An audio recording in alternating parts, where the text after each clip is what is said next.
I never for the life of me understand this. This behind me here. Not this. I get that. That I voted for. This this makes absolutely no sense.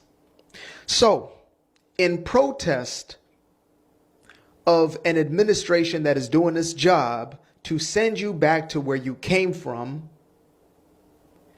you raise up the flag of the country that you don't want to be sent back to. I feel like we've gone through this exercise before, right? When y'all were burning the American flag while raising the Viva la Mexico, Viva this damn flag. You see, if you are standing up for Mexico, Mexican pride, then take your Mexican pride behind back to Mexico. We're helping you go back to the place that you're endorsing. All right, family. So we got to talk about this story, man, straight out of El Jazeera, where they're profiling some illegal immigrants who decided to self-deport back to Mexico. And now, right there, let's stop and think about that for a second. They left the U.S. on their own, no ICE, no deportations, no deportation raid. They just said, you know what? I'm out. And they bounced. Now, here's where it gets interesting. When they got back to Mexico, suddenly they realize it ain't sweet over here. All that pride, all that culture talk, waving Mexico flags in the streets, shouting, Viva Mexico! During protests. And I'm not making a mockery. I'm just trying to set the tone, and add the context here, you guys, so you can visualize, so you can dream and imagine. And I ain't talking about Disney. You feel what I'm saying? I'm not talking about Disney's Magic Kingdom. I'm just saying imagine the scenery here that I'm setting, right? As we always are having a conversation. You guys are family, you're my people. You know what it is. So they're shouting, Viva Mexico! During protests, all of that disappeared when he actually had to live there again. And it makes you ask the obvious question. If your country is so beautiful, so proud, so rich in history and culture and soul, why don't people want to stay there? Why is it that millions risk everything, literally walk through death zones, cross rivers, climb fences, pay cartels, dodge armed guards, all to get a country they say is racist and oppressive? You never noticed that, family? Have you ever noticed that?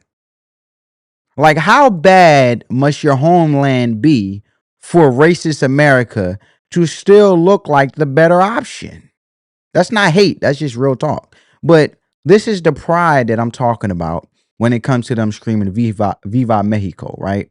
Because if you let them tell it, they say different, family. So I want you guys to check it out. Let me hold your hand when I say this. We do not move to America because we think it's a better country. We move here because it's a little less worse than our other countries. Because you're stupid to think that we moved to this country for some hot dogs and some baseball. We have better vibes, music, food, culture, history, literally all of the above. We just move here because we are looking to make more money and offer a better chance for our families. Oh, very contradicting and hypocritical, because she just said we don't move to America because it's better here. We don't want hot dogs and baseball games. Well, that's very rude of you to disrespect a country that you want to come over to have a better living. And it goes to the first clip of him saying, take your ass back to Mexico if you feel that way. Right? Wouldn't that be rude for American to go to Mexico and say we don't want tacos and dip? So why are you over Mexico again? Then you know what I'm saying? Mexicans will say the same thing. So the whole point is vibes and music doesn't pay the bills. That's why they're over here in America, because they want more money, which they send back to their own countries, because more money plays a big part in the outcome of your life and the trajectory of where your life will go. We're talking about housing. We're talking about education. We're talking about food, because money creates more resources, right? Now, money isn't everything, right? I am a Christian. So a lot of people say, oh, well, money is the root of evil. No, worshiping money is the root of evil. Okay. Money is not evil. Money doesn't have emotion. It's just paper. But the fact of if you make money everything and you worship money to everything is money, money, money, money, money, money, where you don't have a moral compass, where, for example, there are some people that scam for money. That's the root of evil for the love of money. Because why are you scamming individuals to take their money when if you are actually if you're a good person, a genuine person, and you have morals where you will instill from somebody because you won't want it, you won't want to be stolen, you won't want nobody to steal from you, then at the end of the day, I'm going to honestly make an earnest living and go make my money the right way. But for the love of money, you will steal, kill, rob, and everything, right? That's the difference. But when it comes to you realizing that money is just a way to make a better living, to take care of those you love, to pay bills, to live a decent life, and we all know that the more work you put in, and that will determine based on the work and how much you go to make an earnest living and have an earnest life, that will determine the outcome of your life.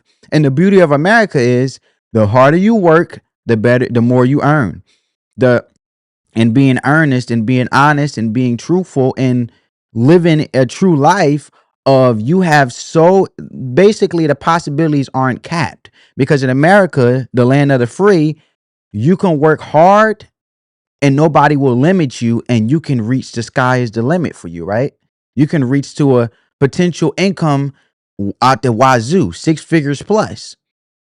I don't hear nothing about that in Mexico. That's why you're over here. But don't say you're not over here for to America or United States of America because it's not because America is better. Obviously, it's better because you have more resources for you to even experience the vibes and really experience the full-fledged vibes of Mexico because you're over here for America for money, which you send back to your country to even be able to embrace the fullest extent of your own country because that money you can use to have a full-blown experience and not be in poverty or be impoverished to the point where you only can experience what you can get based on your own country. The beauty of America is the more work you put in, you can't out cheat the hustle. And what America is, you cannot blame anybody. Take full accountability because how hard you work will determine the experience and how you will live your life. Right? Obviously, in Mexico, that's not the case because you can earn more money. So I find it mind blowing. But see, this is the pride before the fall before your eyes, family. She's ignorant. She's prideful. And I bet you those acrylic nails, her being over here in America, she got them done in America. That ring, rather, is what is it? Socrona or whatever. What they call it with the fake diamonds and stuff that shine like they real, but it's not. What's it called? What's it called? I'm not trying to roast her though. I'm being honest, family. What's it called? Zirconia type of diamond, right? Sapphire, all that fake diamond. Regardless, she got it over here in America. Is my point.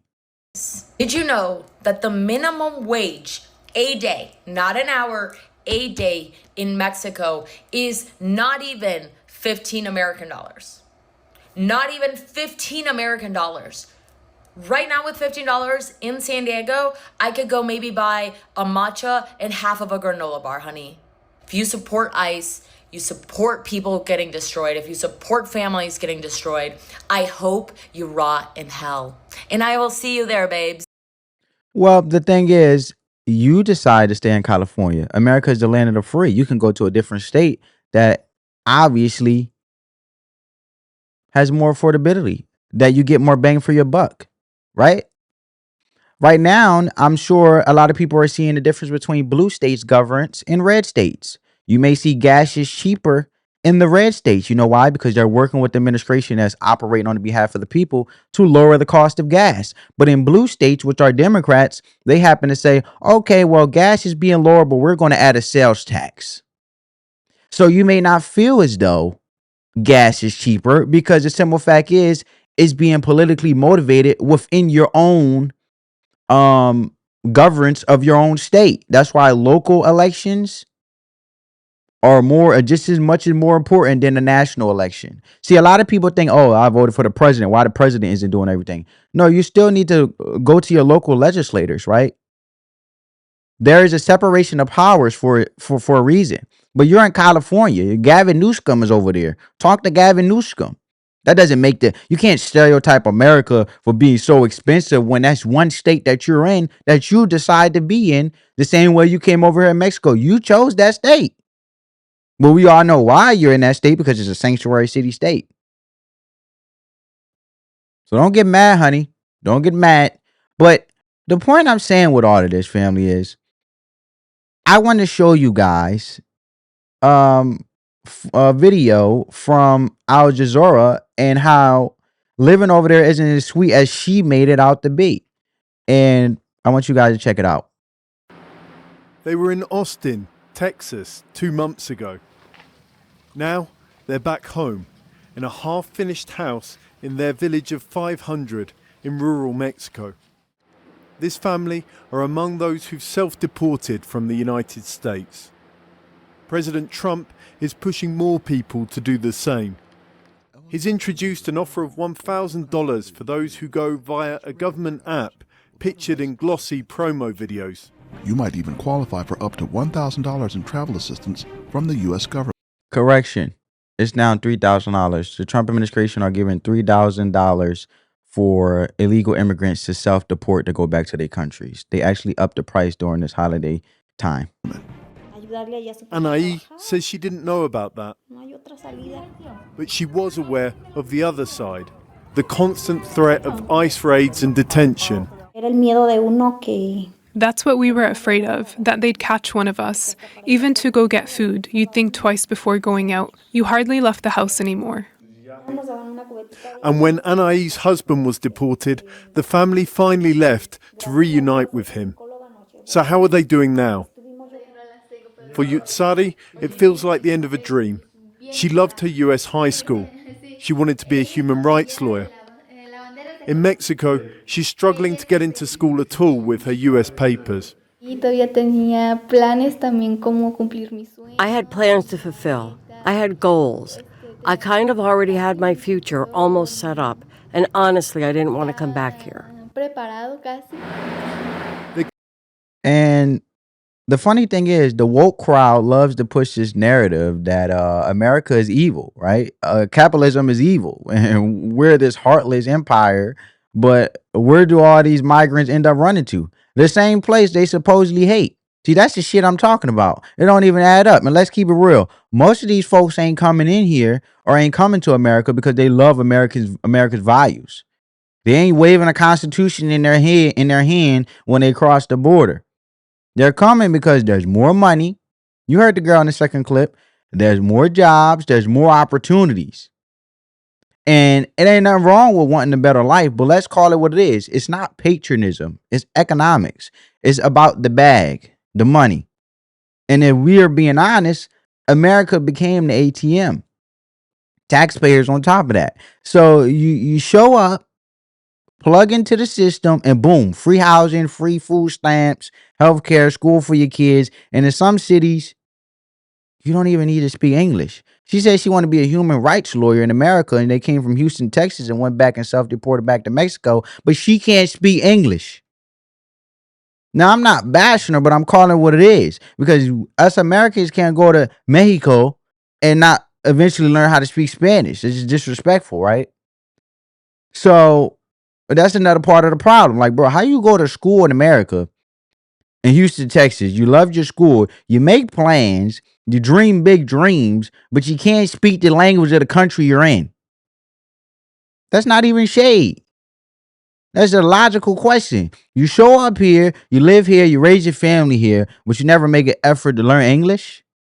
Why not? Can you move to China and not learn Chinese? Could you live in Saudi Arabia and just speak Spanish your whole life? So why is it acceptable here in the United States? And the crazy part is, the taxpayers in the school system 9 times out of 10 probably paid for to accommodate her not being able to speak English because they didn't prioritize American values, even though they come over here to America for a better life. But if America go to Mexico, we got to uphold Mexico values, right? They probably paid for a translator just for to be in school with her so she could get through school. But she want to be a human rights lawyer. How is she going to be able to represent her client besides being a translator? And she can't be a translator because she don't know English to translate to the courts to fight for any human rights. So it's mind blowing to me. Is it because the system is too soft? Let me know down in the comments below, because it bends over backwards, not to offend anybody, but that's how you end up with whole communities in America where you don't even have to interact with the culture. You just bring your home country with you. You build a mini version of it right here in America and live in that bubble. You know, back then you used to be able to talk to your neighbor, know your neighbor, everybody know each other in the community, be able to come together. Well, it's hard when you got the language barrier and American values aren't being upheld.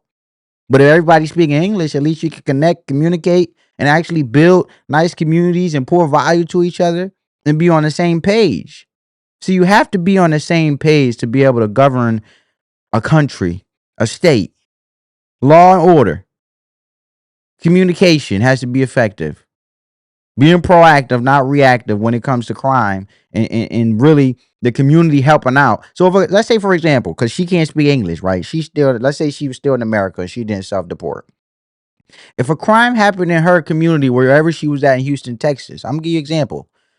And police go knocking on her door and they're going to all the neighbors and they're going through all the residents throughout that community to get community tips, right? To eventually catch the criminal. Well, she can't speak English. So how is that effective for law enforcement or officers who are trying to prevent crime and protect? And this is safety, right? Being enforced. This is local safety that is supposed to be that is being upheld, but it's not effective if she can't speak English, right? So that's why why is the system too soft? Because it's a trickle down effect. She can't speak English. Community members don't know each other. They can't engage like they used to back then, because everybody's sister brother knew somebody across the street that was somebody's sister brother. And this is why I say it only affects the bond of how communities can be closer and also look out for each other and also prevent crime and actually uphold the value of the city within that state or county. But it's hard when you have people living in own bubbles, and then when something happened unexpectedly like a crime, we can't really uplift each other or be there positively, or even tell law enforcement, which we pay taxes for, to protect American citizens rather and legal migrants, right? So tell me, how do you build unity in a country when nobody speaks the same damn language, is my point. And if you can't answer that, then ask yourself, what does immigration even mean when assimilation is optional? Because what I see ain't immigration, it's just relocation. It's just transferring bodies from one place to another without the mindset shift that makes the move meaningful. Could be a bigger problem for her brother, Ivan. Their state, Michoacan, is suffering from extreme violence. The family fled their village for the US in the first place because a criminal group tried to forcibly recruit him. Lo que me preocupa que al ratito. What worries me is that the same thing might happen again, that it won't be just my son this time, but both of them. That's what worries me the most. Like many, after a glimpse of something better, they're back where they started. A lot of migrants in Mexico come from areas that are poor or violent or both. Those who are sent back or self-deport are going to be going back to exactly that. The Mexican government says that over 82,000 people have returned voluntarily from the state since Trump took office. It's set up giant shelters at the border to process them, and then given people about $100 and a bus ticket home. Officials in municipalities like that of Anai's family are trying to help them as they arrive. Right now it's still a trickle, but they're concerned about later. La realidad es que el número de casos está aumentando. The reality is that the number of cases is increasing. And although the team has done great work, the resources will never be enough. We need more to be able to support the people who are arriving. With migration to the United States at its lowest in more than 40 years and people returning, there's a new reality in Mexico. It's left many who before saw their future in the US wondering, what now? John Holman, Al Jazeera, Michoacan, Mexico. All right, family. So now I want you guys to see this next clip, okay? This is obviously a progressive Democrat supporter. And this is their take on how they look at things, right? Democrats. Feels like Mexico is rubbing it in how much better their government is compared to ours. Because every time I see something come from Claudia Sheinbaum, it's just like, holy shit, they are freaking it down there. They really are. Take a look at this. This is, see, they're releasing these little videos here. Quote, this year we delivered 31 hospitals, 12 health centers, and we are equipping 256 operating rooms, and we begin construction of 20 hospitals. We are delivering healthcare to every elderly and disabled person's home. She also went on to say, Mexico's neoliberal period is over. It's over. Now, at the same time, Warren Gunnels points out, in America, 569 nursing homes will close, 338 hospitals will shut down, 15 million will lose their health insurance. By the way, the 338 hospitals number is actually low. It could be as high as 742 rural hospitals will shut down. 742. 338 is the low number, the ones that are like guaranteed to shut down because of the big bullshit bill that just passed. 15 million will lose their health insurance. 10 million fewer people will receive care at community health centers. Premiums will go up by 75%, and 51,000 will die each year as a result of Trump's budget bill.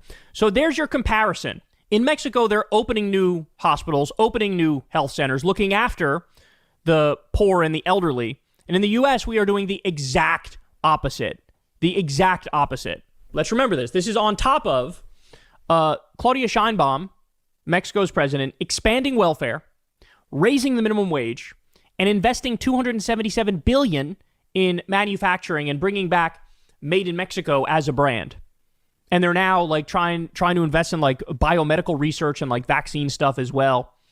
There's a reason why you had Mexico, they had a different trajectory than every other country in the pandemic. Every other country just voted the bums out during the pandemic. Mexico was one of very few, maybe the only, that said, no, we like, at the time it was AMLO leading, we like AMLO's party, we like AMLO. So AMLO's party won even though there was a global pandemic. Why? Because they delivered for the people of their country. They actually materially improved their lives. And now Claudia Sheinbaum is also just absolutely running shit now. And so there's a reason why she has an approval rating. Did you know this? Her approval rating has been consistently over 70%. 70%. All right. Well, let me break down what this ignorant fool don't understand, right? Now, I want to talk financial, right? Let's talk about the financial piece. Because the mainstream media won't tell you this part. Immigration, especially illegal immigration, is expensive as hell. It costs tax money to process migrants, house them, feed them, enroll their kids in school, give them translators, pay for health care, courts, and all of that. And the truth is, we are already struggling to take care of our own people in America.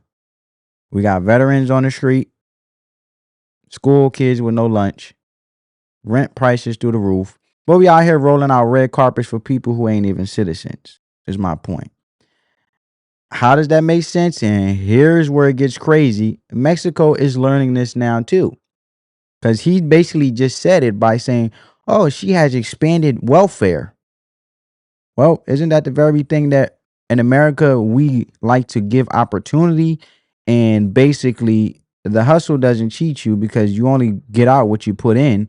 And we are basically promoting that welfare don't be a lifestyle, but to help you when you really need help temporarily while you help yourself. But taxpayers are not going to be the lifeline to help you live this life by constantly making sure you get free. So Claudia Scheinbaum is going to learn the hard way, not to mention that he didn't mention that crime is running rampant and cartels are really running everything within that country. But I digress. Now, because I'm pro-America, we're going to keep it over here. They thought in Mexico, they were just a pass-through spot, but now migrants are staying in their cities. And guess what? They don't have the resources either. It turns out this mass migration stuff is cute until the bill shows up, because some of these migrants looked around and saw the game wasn't sweet and said, yo, I'd rather take my chances back in the United States, even if I get caught. And now you got people actually self-deporting because the systems they fled to can't even hold them. And you see the irony yet? Because these migrants didn't want to be in their home countries. Their new countries don't want them. And the U.S. is running out of patience. But here's what's wild, right? We're offering money. We're offering money for people to leave. Real talk. Like we already told you, the U.S. government has programs where they give up to $3,000 to voluntarily deport yourself, bro. Imagine breaking into someone's house, eating their food, sleeping on their couch, and they offer to pay you to leave quietly. And people still complain. Make it make sense. And you know what's even crazier? Some people leave, go back home, and then they realize, wait, life here is actually harder. And then they try to come back again. So the U.S. becomes this loop, like a revolving door for people who don't even respect it, but still want to benefit from it. Right? So now I want to show you guys this last clip in regards to the matter. Has learned the Trump administration is seeking to cancel thousands of asylum cases and deport the applicants to third-party countries. Data obtained by our team shows ICE has filed more than 8,000 requests to toss out asylum cases in immigration court. It's also asking judges to deport those applicants to third-party countries. For more on this, let's bring in our resident immigration and politics reporter, Camila Montoya Galvez. Camilo, thank you for being here. So you report the U.S. is already essentially doing this, right? What is new about this? Well, just to level set, the administration has, of course, promised to oversee the largest deportation operation in American history.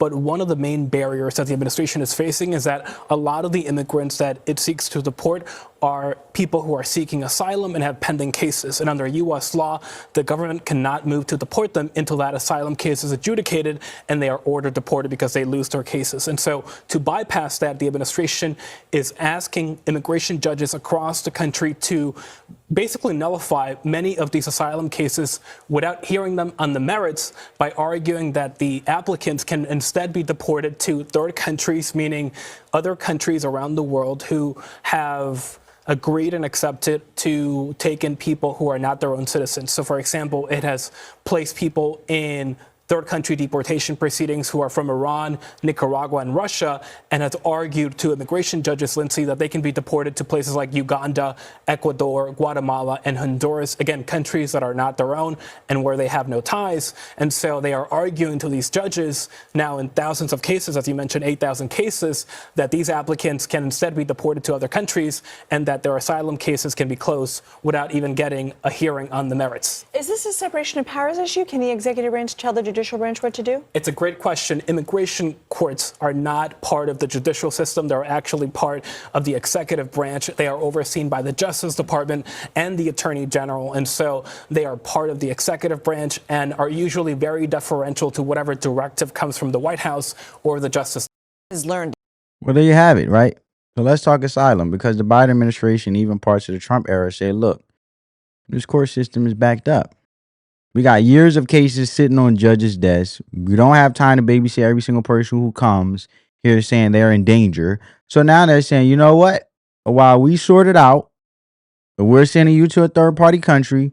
Might be Uganda, might be Ecuador, somewhere with a deal in place to hold people while we figure it out.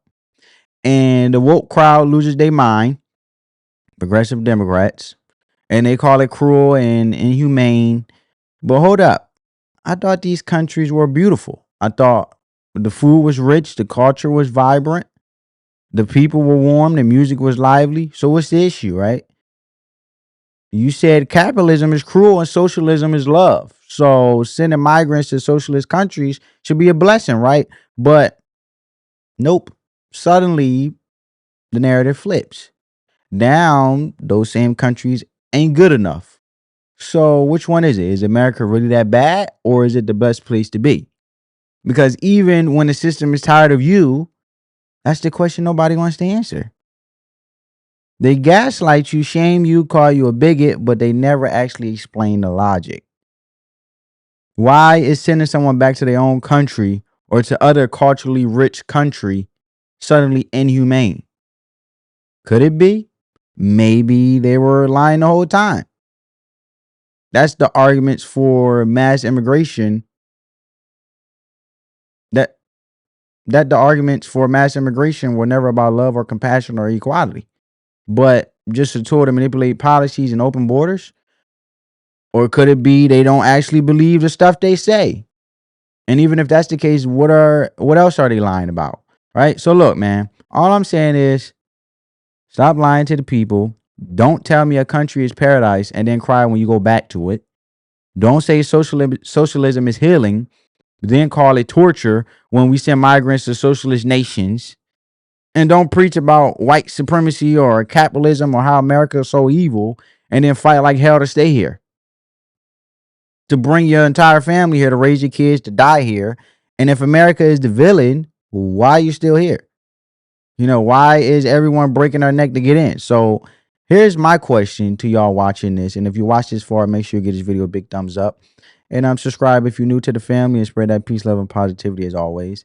Is it really about escaping danger or chasing opportunity? Let me know down in the comments below. Is it about love for America or love for the American lifestyle? Because there's a big difference. And if you have to choose, would you stay in a place with beautiful culture and bad economy, or a place with less culture but more opportunity? Would you sacrifice your identity for a chance at stability? And if the answer is yes, does that mean capitalism actually works? So just something to think about anyway. But let me know what you guys think down in the comments below. I want to hear from you. Is self-deportation working? Are we being too soft? Are we being too hard? Do we owe anybody anything who ain't even a citizen? Sound off, like the video, share it, and don't forget to subscribe, because we're going to keep breaking this down every single time. Peace.